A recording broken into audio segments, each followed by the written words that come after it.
The letter of St. Paul to the Romans, chapter 7. An analogy from marriage. Do you not know, brothers and sisters? For I am speaking to those who know the law, that the law is binding on a person only during that person's lifetime. Thus, a married woman is bound by the law to her husband as long as he lives. But if her husband dies, she is discharged from the law concerning the husband. Accordingly, she will be called an adulteress if she lives with another man while her husband is alive. But if her husband dies, she is free from that law. And if she marries another man, she is not an adulteress. In the same way, my friends, you have died to the law through the body of Christ, so that you may belong to another, to him who has been raised from the dead, in order that we may bear fruit for God. While we were living in the flesh, our sinful passions, aroused by the law, were at work in our members to bear fruit for death.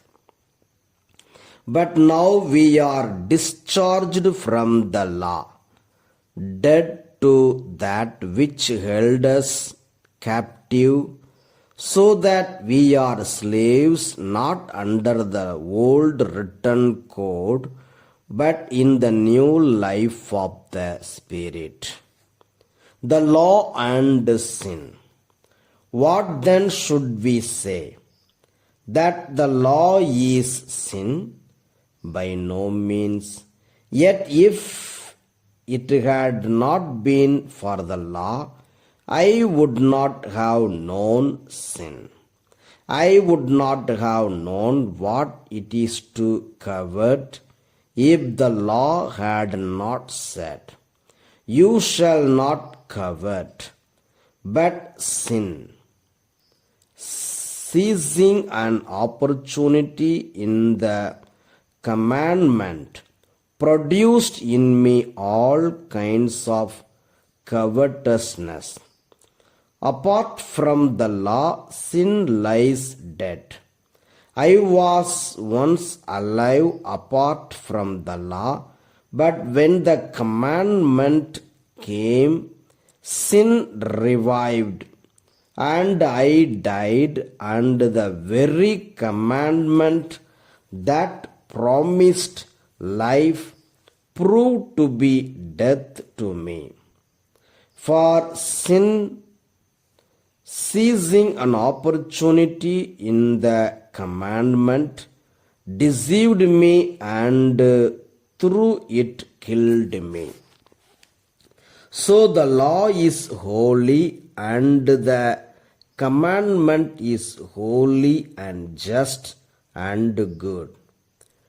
Did what is good then bring death to me? By no means. It was sin working death in me through what is good, in order that sin might be shown to be sin, and through the commandment might become sinful beyond measure. The inner conflict. For we know that the law is spiritual, but I am of the flesh, sold into slavery under sin. I do not understand my own actions, for I do not do what I want, but I do the very thing I hate. Now, if I do what I do not want, I agree that the law is good. But in fact, it is no longer I that do it, but sin that dwells within me. For I know that nothing good dwells within me, that is in my flesh. I can will what is right, but I cannot do it.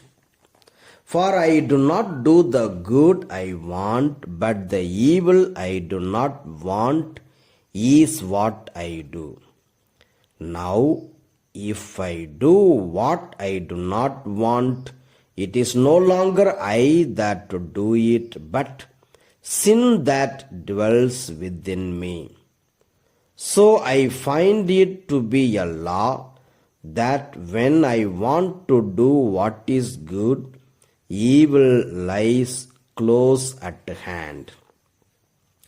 For I delight in the law of God in my inmost self, but I see in my members another law at war with the law of my mind, making me captive to the law of sin that dwells in my members.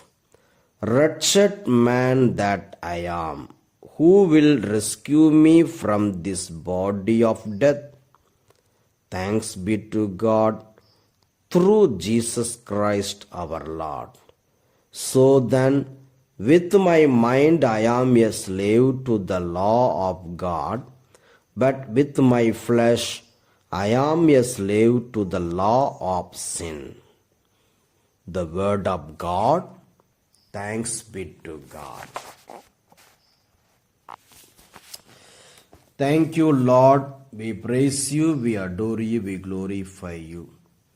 Jesus, thank you for your word, strengthening us, leading us, guiding us through your word. Jesus, continue to speak to us. Continue to be with us. Jesus, every day may we be strengthened through your word. Thank you, Lord. Jesus, we bring before you our country. Bless our country, our nation India. Bless all the states in our country. Let every state be saved. Let every state receive salvation. Jesus, have mercy upon everyone. Let everybody taste your love. We make this prayer through Christ our Lord. Amen. The Lord be with you. May Almighty God bless you in the name of the Father and of the Son and of the Holy Spirit. Amen.